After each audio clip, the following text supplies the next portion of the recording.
Auburn flips a commitment from Georgia Tech. Let's talk a little recruiting on this live edition of the Uptempo podcast.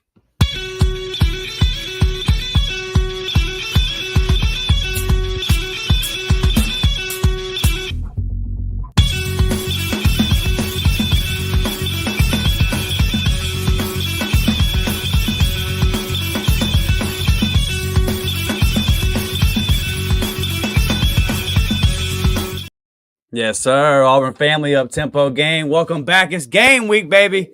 We had a nice little weekend to relax, but we're back on the grind this week. Dustin Smith and Blake Lane back with you guys.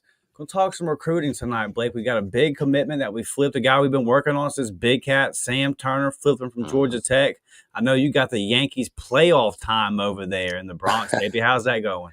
Yeah, it's going good right now. The Yankees are up 1-0. If you can see the flashing of my TV in the camera, just know it is the Yankees and the Guardians. And if I keep turning my head, you know why.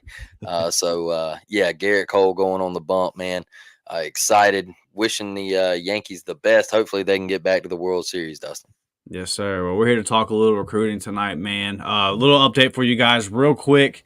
We are not going to be going live Thursday night. We are going to be going live for our Missouri preview tomorrow at 6. We're going to go live at 6. We'll lead you guys into the midweek report for the War Report guys there at 7. So be right back here tomorrow at 6 p.m. We'll preview this Missouri matchup. I still don't know who I'm picking, Blake. I just there's something about this game. I know Auburn's going to have a chance. And at some point, I feel like we're going to crack through, man. But we'll talk about that tomorrow. Let's get in here and talk about the 27th commitment of the class. Sam Turner, big wide receiver, flipping from Georgia Tech. Look, he came in for Big Cat weekend, and it was kind of – you always kind of heard that if Auburn pushed for Sam, that he would join the class. Seems like as the staff liked what they saw, he did some camps, obviously camped at Auburn over the summer and everything like that. 6'3", 190 pounds. He's a 3-star with On3, a 3-star with 247. Rivals has him as a 4-star and a top 250 player. They are really big on him. And I saw our guy Dukes talking about him a couple of weeks ago. And apparently he is well known in the Atlanta area, and he's highly thought of by all the players out of the Atlanta area. So, and I watched his tape. I did his film breakdown for our members. You guys will be getting that in a couple of days. Blake, the more recent comparison would be a guy like Seth Williams, but some of you old school guys, I see a lot of Musa Muhammad. I see a guy that uses his remember that one? A guy that uses his body on third down, kind of boxes out the DB. He just knows how to use his size. He's got those long strides. So I'm not saying he's slow, but he's not Bryce Kane or even a Cam Coleman or anything like that. But definitely a guy that can work, can come across the middle and kind of work that middle of the field on a big 3rd and 7, can go across, take the hit. And one thing that really stood out to me on tape was it takes multiple defenders to bring him down once he gets going. He's a big boy running, and when he gets ahead of steam, he can put some guys on his ass. So good blocker downfield as well. Just a guy that is just a football player, man. It's fun doing these film breakdowns with our members and looking at every recruit because there are certain traits that stand off, and you're like, okay, I see what this staff is going for, and just another recruit that we get. That the physicality of just the way he plays football stands out. This is a good get for us, man. Yeah, Dustin, I like the pickup of Sam Turner, flipping him from Georgia Tech. And Georgia Tech's been a program that's been on a little hot streak. They've showed it on the field. They're showing it in the recruiting game. They're fully bought in and invested in that program right now. And, you go to battle with them and get a guy out of the Atlanta area. And like you said, who is well known in that area, who's well respected, and 6'3", 190 pounds. I watched the huddle, Dustin. I was extremely impressed. A guy that showed off every route on the huddle tape. Yeah. He found his way behind the defense a couple times on that tape. And I like the route running, and he's big. He's going to put on more weight when he gets to Auburn. He's going to be physical when he gets to Auburn. And like you said, man, makes tough contested catches, a guy that can move the sticks. And I think this is a guy for Marcus Davis and Hugh Freeze that you can come in and is he going to get on the field right away? I don't know. It might take him a little time, Yeah. but you're just stacking those wide receivers and those playmakers, man. He's going to get to Auburn and he's going to do great things at Auburn University. Yeah, we know that Hugh Freeze knows what to do with 6'3", a buck 90. Yeah. So excited to have Sam to be a part of the class. One of the more underrated commitments, I think, in the entire country. So it's something else that happened on the recruiting trail. Kind of came out of nowhere, but center Kyle Ellis, who was he may have been the first commitment of the 2026 class. If he wasn't the first, he was the second. Been committed for a long time. He reclassified to the class of 2025, giving Auburn now 6 offensive line commitments. I'm not scared to say it, the best offensive line class that Auburn's ever brought in. I mean, you look at guys like Tavares Dice and Brody Stroll, Jacoby Mhm. Ford, Spencer Dolan. Like, these guys are dogs, man. You know how much I love Ty Buster. So it feels it feels really good. And I think the thing that stands out about this one to me, dude, is you got Connor Lew locking down center for Mhm. another year at least, maybe 2. Um, and then you've got your center of the future going to come in next year and learn underneath him. So now I'm looking out and I'm like, we got center locked up for 5 or 6 years. The thing that impressed me was he said that he was ready. He said, I'm ready to make the jump. Like I don't need the extra year. I'm ready to go now. I'm ready to get to Auburn, and I think that's a great point with Connor Lew, man. You come in, you learn under him. It's an all SEC guy. Uh, Hopefully, we have him for 2 more years. Yeah, Let's nice. hope, because I think he definitely is going to play in the NFL. And reclassifying and skipping that senior year, you're starting to see it a lot more often in today's time. Yeah. And if the kid is being, if he's being touted and looked at and they're telling him that he can do it, um, a lot of kids they're starting to make that jump and saying, hey, I'm ready. I'm ready to get there and I'm ready to go. You're able to leave high school early. Hell, I mean, you can early enroll and miss the last half of your senior year now. So it's not really like it's that big of a jump anymore. And so yeah, you talk about the best offensive line class Auburn has ever brought in. Yeah. We were just sitting here screaming last year, hey, how about this offensive line? Like, what are we going to do about the O line? And here we are, man. I think it's refreshing for the Auburn Tigers. And, I went on a Missouri podcast the other night and they asked me, how do you expect to go 4-8, 5-7 and keep this class together? And I said, well, if you didn't have the momentum of the Deuce Knight flip, the Sam Turners, the Kyle Ellis's, the all these guys that are still bringing momentum to your program. If you didn't have that, I would be worried. I would be sitting here scratching my head saying, hey, man, like, it just seems kind of flat right now. Maybe it does fall apart, but you're still seeing the guys continue to commit and they're reclassifying and they're flipping. So I don't think it's going to fall apart. So I think you're in a good spot right now with Hugh Freeze, and Auburn is going to be okay. Yeah, that Deuce Knight commitment came at a great time It because did. things on the field were going so bad where everyone kind of started to ask the question, what's going to happen with this class? Yep. And you had been hearing for weeks, like, is it Deuce actually going to do it at this point? It was starting to become a question. Once Deuce did that, it did just kind of solidify the situation. It makes you feel like most of these guys are on board. Will there be a flip or two? Like, I think, sure, because that's just the way the process works. Yep. But then, like, Auburn is going to flip a guy or two, so it'll probably balance out. As it sits right now, after the commitment of Deuce and just kind of hearing these guys talk, I don't see this class falling outside of the top 5. Like, yeah. So, and I'll say this at this point, I'm not even scared to say it. Hugh Freeze is probably the best recruiter in the country.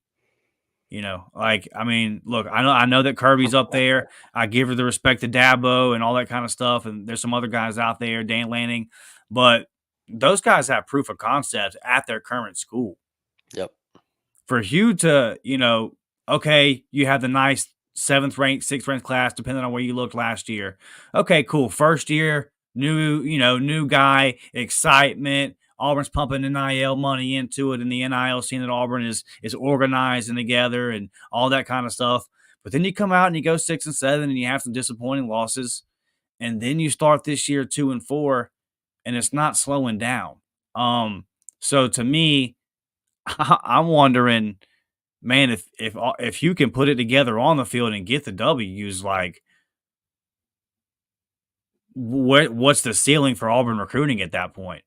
If you say it takes the trajectory like that Drink had at Missouri, right? It takes a couple years. But saying that, was it the 3rd or 4th year last year for Drink when he won 10 games? I think last year was his 4th year. I think this is his 5th year. Okay, so say next year Hugh wins 8, 9 games, then wins 10, 11, big bowl game the 4th year. Mm-hmm. Like, you'd be flirting with a number 1 class, and just based off of the way he's recruiting now at 2-4, man. Like, that's why I say I think he's in that upper echelon, like, and may be the best recruiter in college football. And another thing we can point out, to your point, Dustin, is all these people want to say, Hugh doesn't hit the portal hard enough. He doesn't go after guys in the portal hard enough. We even had a live episode in here one night where Hugh was getting attacked about not going through the portal, and Lane Kiffin uses the portal and he does a great job at it and all this. Well, where is Lane Kiffin at right now with the portal? He's got 2 losses. They got to win out to go to the playoffs. But they told me, Dustin, that Ole Miss was supposed to win the national championship this year because Lane Kiffin built it through the transfer portal. He went and got these kids, and he had the number 1 class in the transfer portal, and he's the portal king and all of this stuff. Guys, that is not how you build it. You build it the way Hugh Freeze is building it right now through the high school ranks, and you dabble in the portal to plug holes. That is how you build it. I agree with you. I think if you go out next year, you have a great year, say you win 8, 9 games, then I think Auburn fans are going to start to expect and get number 1 recruiting classes and maintain that position in the top 3. And if you don't, I think that's Auburn fans are going to be like, man, we didn't finish top 3 in recruiting. Kind of like Georgia fans are right now. They're like, man, we're not in the top 3 in recruiting. Like, they're kind of uneasy over there about it right now. So Yeah. I think that's the standard that you want to get to. And yeah, Hugh Freeze is definitely up there when you talk about best head coaches in the recruiting game. And the portal's so hit or miss, dude. Let's look at 2 Power 5 starters that we brought in. KLS. He's having the best year of his career. He's doing better than he ever did at Penn State. Here at Auburn, a place where wide receivers have never done anything. Yep. Then Percy Lewis, the guy that we thought was going to help solidify the line. Left side, locked up, yada, yada, yada. Yep. It's been a miss. So it's just it's hard. It's hard to gauge what you're getting out of there. And I think from the culture standpoint, you can't build your culture on the transfer portal, because then you could end up like what you got going on at Florida State right now. Where Yep. one year you win 12 games and it looks great, but if you lose a couple toss-up games early, miss on a quarterback out the gate, and now look at them. They've quit because those guys are just rental guys. They're mercenaries for hire. The culture's not built from the ground up there. And I think the numbers, dude, we're at 27 commitments right now. And like I asked a couple people like last week, are we thinking about dropping anybody? And I was told, no, we might sign 31, 32 guys if it comes to it. Yeah. It's like, all right, dude. You know what I mean? Like, okay, it's a fat number. You want to know why though? And I think we're at the point of, and this isn't a knock to the guys that are there right now, the upperclassmen that are there, but they're not Hugh's guys, Dustin. Yeah. And you want to get your guys, the guys that you recruited, into the fold. And that's why you might take some of those guys, and you're probably going to see a couple people processed and told to go elsewhere. And that's just Hugh saying, "Hey, I want my people in here, and let's get this thing actually rolling." So I'm cool with it, man. Hey, load it up, stack it up, keep winning the damn day in recruiting. Absolutely. Let's get to some of these comments, man. Uh, Jamie Reese says, I need a Perry Thompson tutter this week. I agree with that. That would be big time, man. Be here tomorrow, 6 p.m. We're going to talk about this Missouri game. Do or die. Do or die for Auburn. If you're going to have any kind of season, obviously you got to do something this Saturday in Missouri. Brett says he's got his stars on tonight. You know, I got my lightning on Brett right over here, currently up 2-0 on the Canucks. Chris says we really need this win at Missouri bad. Yes, sir. Yes, sir, we do. Brett says, I watched the huddle review on Deuce Knight. He has a cheat code in high school. Hope he turns out that way at AU. Yeah, man, all the tools are there. Everything's there. Arm talent, body, the frame, obviously his ability to run the ball. He can do everything. There's not a throw he can't make. It's just putting all like taking those tools and putting it all together. And that's usually the story when you're looking at a high school quarterback. So, yeah, man, we'll see how it goes. But I'm excited for the talent. It's the potential, the ceiling. It's through the roof with Deuce Knight, Blake. And I'll be out there this Friday to watch him play. I wish I could be there with you, brother. No, you go into a pretty cool little environment yourself. Yeah, I am. Hey, free tickets that come about. I'm Yes. going to Neyland, man. I want to experience it. You know, I think the last time I was in Neyland, I was like 10 years old, so I want to get back up there. And I'm not going to tell you whose colors I'm wearing because I think you know. All right. Um, no, Deuce, man. I think the reason people say Deuce is a project and he's raw is because you see some of the footwork Yeah. and maybe some of the decisions at times. You're kind of like, you know, I think he's got every tool. I think he's the most talented player on the field every Friday night. But some of the things, maybe the arm slot, some of the throws, you know, you just look at it and you're like, all right, well, that's going to take a little bit of Hugh Freeze and coaching to fix some of those things. But I can tell you this: the zip, the arm strength, the speed, the body. Dude's a dog, man. He's a dog, and and when he takes off, there's flashes because Oh, yeah. Deuce can move, man. He's a player. Yeah, absolutely. I'm excited to see him in person. And speaking of, if you want the film breakdown of what I will be watching Friday night, sign up for the Varsity Squad, $5.99 a month. We got the recruiting update videos, the Sam Turner one coming out for you guys this week, an updated Kyle Ellis video for you guys this week. Man, his tape is just about as fun as it gets for an offensive lineman. You can get in that game day group chat. We're dropping recruiting intel, and it's always fun on game day, getting there and talking with you guys. Watch the film on the Auburn baseball, basketball, obviously the football recruiting. We got it going on, dude. Check out, if you are a baseball fan, check out the podcast me and Blake did yesterday. It's on the channel talking about Auburn's. Well, we just showed out in my hometown ballpark, dude. Double header sweep of Free Shoes University, the Florida State Criminals. It was a good day, man. By the end of the day, all that was left in Wahoo Stadium was orange and blue. The FSU fans have filed out if we put it on them. So if you want to see how we did, lots of new faces over there on that Auburn baseball team. Good breakdown, exclusive content that you're not going to get anywhere else. Sign up for these memberships today. Get a couple more of these comments, Blake. Connie has a good point here. She says, you can't be Dabo, but you can't be Lane either. A mix is better. Yeah, I like the way Hugh did it last year. I think, you know, anywhere between like 7, 8 portal guys is kind of the route. Yeah, Dabo, we can talk about him for a minute because just absolutely not doing the portal is insanity. I don't understand it. Why he chooses that route? I think it's put Clemson behind the chains a little bit.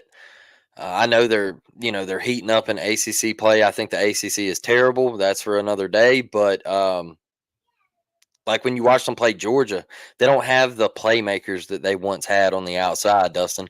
And maybe if he was to open up and maybe drop his ego or his pride and say, hey, let me go dabble in this portal real quick and bring in a 6'3", 6'4" receiver, maybe things would look different for the Clemson Tigers and they would get back to what they used to be. Yeah, he's just being real stubborn with it, and I understand his philosophy, and I wish his way of thinking was the right way. I really do. But you know that's we saw it with Nick Saban. Like as the game changed, you got to be able to change, and there's a reason why Saban was successful in for decades. LSU, Alabama didn't matter. As we watched the game change so much in his time, he still was always the best because he was able to adapt.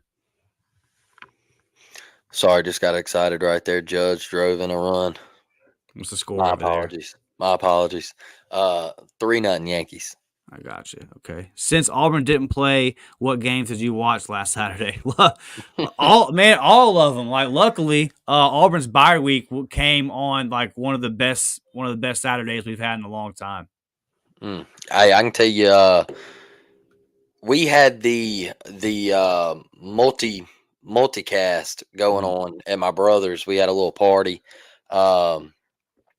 We had the LSU, Ole Miss, Oregon, Ohio State, Tennessee, Florida in one box. I mean, it was just loaded down. Then what we even put on Boise State and Hawaii to watch Genty do the dang thing. Yeah. That dude's a freak. But Beast. it was a hell of a college football Saturday, man. Yeah, it's been a hell of a season, dude. I mean, every Yeah. week it's like even if there's games that don't pop off, like just pop off the paper looking at them, the way this season's gone, it's just been every game, every time slot you're sitting there and there's 3 or 4 games coming down to the wire. So it's been a blast. I want Auburn to get in on the fun. I see everybody pulling upsets and winning big games and getting wins that don't make no sense. And we're the only team that hasn't made it happen yet. But there's something in me, man, that really thinks it could be this Saturday. Yep. Brett says y'all definitely got me excited about baseball. Yeah, it's a long way off, man. But you can't take too much from a fall exhibition. But there's a lot of talent out there. I believe in Butch. Hopefully they can put it together. One thing about baseball is it's coming quick. It'll be here before you know it. And the guys are, I think we're taking a trip out to Arlington this year. Last year we were in Jacksonville to kick the season off. I think this year we're going out to Arlington to play in the Texas Classic. So Yeah. that'll be something to look out for. I'm sure I'll be going out there. So Yeah, it's a good time, man. Good stuff. We got a freshman and Chris Rembrandt, which this boy can play now. This boy can play. So get on there again and check out. Got some highlights on there and good content for the baseball team. All right, man. So Blake, we talk about this offensive line. We've talked about Deuce Knight tonight. We talked about a wide receiver. There's one guy on offense that is just putting up numbers right now.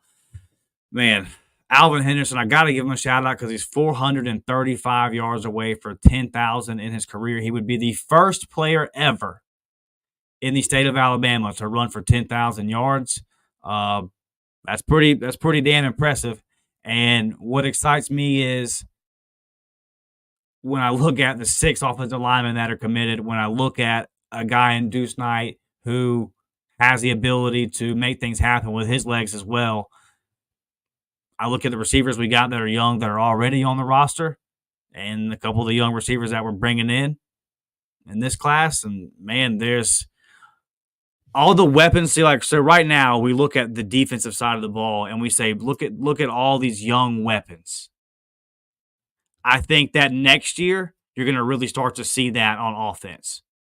You're going to be able to look around and say, I mean, at every position, I got young cats. And looking at our running back room right now, Blake, I think Alvin comes in next year and makes an immediate impact. I'm 100% with you on that. I think Alvin Henderson is a gamer. Look, I don't care who he's playing. Me and Dustin were talking about this earlier. I don't care who he's playing, 1A, 2A, 7A, whatever. When he goes to camps, he's walking away with MVPs, Yeah. most outstanding player, all that good stuff. So he's showcasing his talent against all of those cats when he goes to these camps. Alvin runs hard. He runs physical, great pad level. Uh, doesn't want to run around you. He can, but he wants to run through you. Yeah. And shout out to Alvin Henderson for constantly staying on the grind on social media in the recruiting process. Just staying after Deuce Night, man, having that friendship, getting your quarterback, taking the sick picture of him and Deuce at the mesh point, and saying that's my quarterback and all that stuff, man. I think Alvin Henderson is a big part of this class. And I'm with you on that, man. I think he can come in right away. He can help this Auburn running back room with the loss of Jarquez Hunter, and I think he could be that guy, man. I really do. I think he could do great things at Auburn.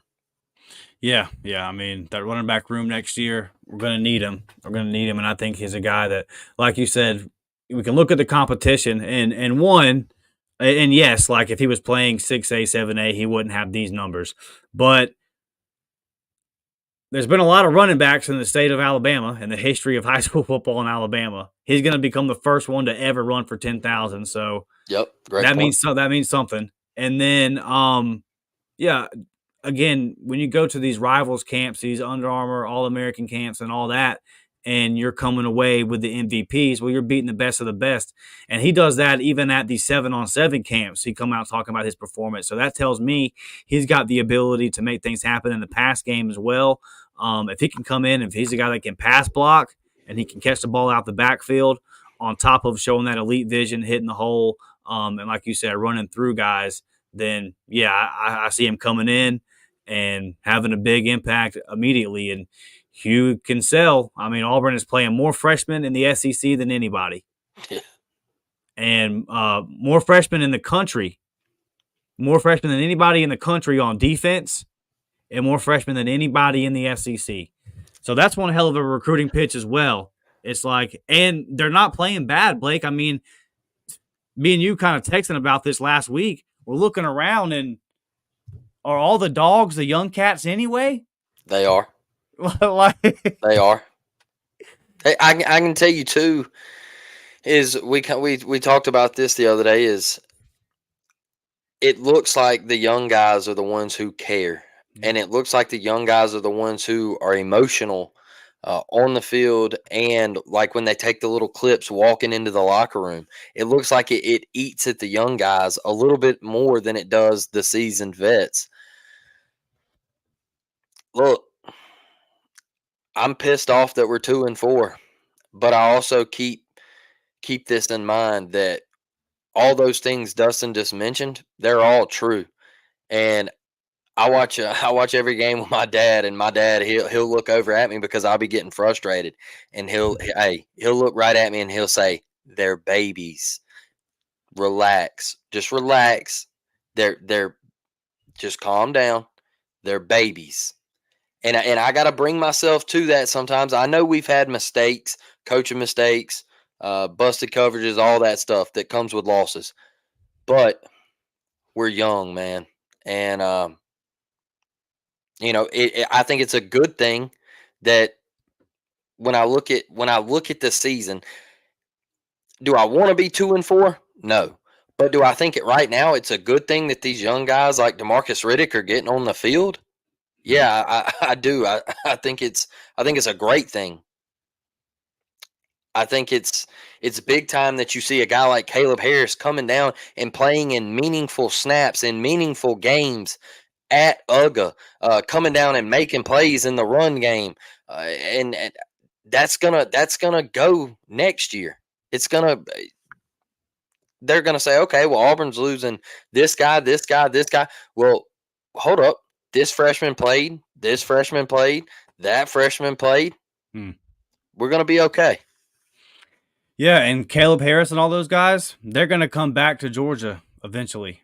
And the next time they come back to Georgia, they're probably going to be a bit more prepared and better players than the first time they showed up. And I bet that they've got the mental makeup to say, hey, this time is going to be different. And I hate it for a guy like Jarquez, who is a dog. Like, I'm not saying that every upperclassman is okay with losing. And I'm not saying any of them are okay with losing.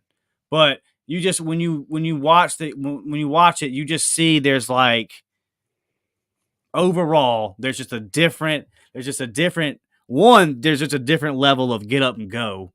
Yep. Like the Malcolm Simmons and all them. It's a little bit different. But Keldrick Falk looks a little bit different, right? A guy that Hugh Freeze, like the guys that Hugh's brought in, they just look a little bit different than the guys that he didn't, right? They do.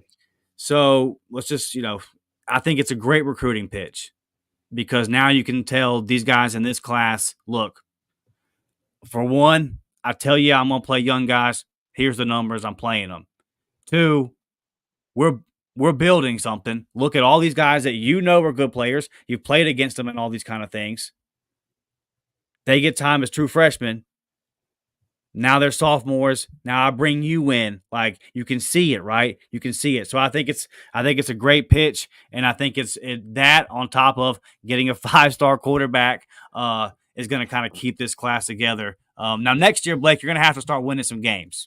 You're going to have to start winning some games next year. But I think for this year, Hugh Freeze is such a damn good recruiter that he has put this thing together where it's a top 5 class, man. I agree. Got to start winning games. Yeah, that's for sure. Because I'm tired of losing. I am sick of it. It is aggravating, man. Even if we can just win a close one. Look, if we go to Mizzou and win 9-8, I'll take it. If we kick 3 field goals and they score and go for 2 and we win by 1, I'm good. All right, I'm good. Let's just win. Just win. I'll take 2-0, dude. I don't care. Brett says, I heard Hugh say that 24 of the 49 players in game were freshmen and sophomores. Yeah, dude. Yep. I mean, yeah, it's what it is. So it doesn't excuse the in-game coaching decisions that he's made, and it's hard. It's hard to kind of see past the 5th-year senior quarterback making crucial mistakes and all that kind of stuff. But this roster was a mess when Hugh Freeze took over, and he is building it the right way. And we knew that it was going to take time. And I'm not saying that to sunshine pump or glaze over the fact that we've left W's on the field. We'd have done that. Me and Blake did a whole pod for the members highlighting why talent had nothing to do with a couple of the losses. But ultimately, where this program is going, it's going in the right direction, and it's because of Hugh Freeze's just relentless efforts on the recruiting show, man. I mean, we talked all offensive guys tonight. The guys that we got on the defensive side, like Jared Smith just blowing up having a senior season. How about Eric Winters going out to Georgia this week and coming back and say, okay, so he goes to Georgia, a team that just beat Auburn by double digits. He comes back and says, I saw everything I needed to see. I'm good. I'm sticking with Auburn. Okay. Like we got some dog, and then you hit everyone's. You see all these predictions coming in. Naheem Offord's going to flip. Offord's going to flip. So, boy, if they pull that off, if Auburn pulls that off, then it's. I don't even know. I wouldn't even know what to make of it at that point. Like we're gonna come in here and throw a freaking party, dude. For this total domination of the state at that point. But yeah, man, we're headed in the right direction, Blake. We just a win this weekend would make everything feel so much better. It's very, very true. And I also think we're probably going to talk about this tomorrow night. I also think if you win this weekend, that gives you confidence moving forward into Kentucky. At Kentucky, yeah, they got a great defense, but their offense is very stagnant. And I think you could possibly win there. So you got a chance to reel a couple off. Yeah. Look, Vanderbilt's hot right now. They're a good team. But at the end of the day, they're still Vanderbilt coming to your house, and you should always expect to win that football game. It's the same way like Legend said when he called into Feinbaum after Alabama lost. Great call, dude. He said we should never lose to Vanderbilt, pal. All right, and that's the way it is with Auburn, man. You should never lose to Vanderbilt, and I know it's going to happen, and I know the series and all that stuff, but it just shouldn't happen. And so I think there's some momentum that if you get this one Saturday, that you could reel a couple of them off. Yeah, well, we'll be right back here to talk about it tomorrow, 6 p.m. Central Time. Brett, I like this comment a lot. I know you'll be here tomorrow, so bring this back up. I want to talk about this tomorrow. Yep. You guys smash that like button, subscribe to the channel if you haven't. We'll see you guys tomorrow at 6 p.m. to preview the Missouri game. War Damn Eagle, baby. War Damn, baby.